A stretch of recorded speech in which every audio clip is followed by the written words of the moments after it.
Finalement, pourquoi est-ce que les questionnaires de personnalité ou les questionnaires de recrutement ne sont pas toujours justes, voire pas souvent justes?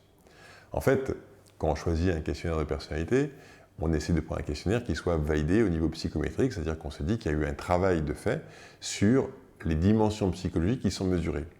Mais là où en fait on se trompe et on commet une erreur dans la représentation qu'on a de la psychométrie, c'est que la psychométrie permet de valider que les dimensions psychologiques existent, mais elle ne dit pas comment la personne va répondre au questionnaire. Et en fait, quand quelqu'un répond au questionnaire, on a vu que l'individu était composé de différentes parties, les types de personnalités dont on a déjà parlé, mais également la construction de l'individu,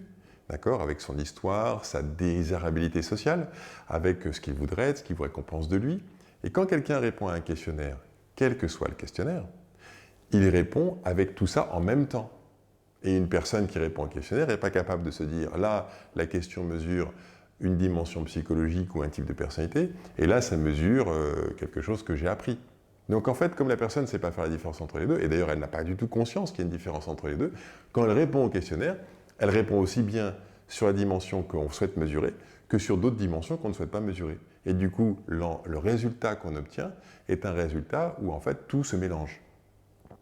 Et malgré un vrai travail de validation psychométrique du questionnaire, comme par exemple le modèle ComColors ou le modèle MBTI, qui a fait l'objet d'une forte validation psychométrique, eh bien ces deux modèles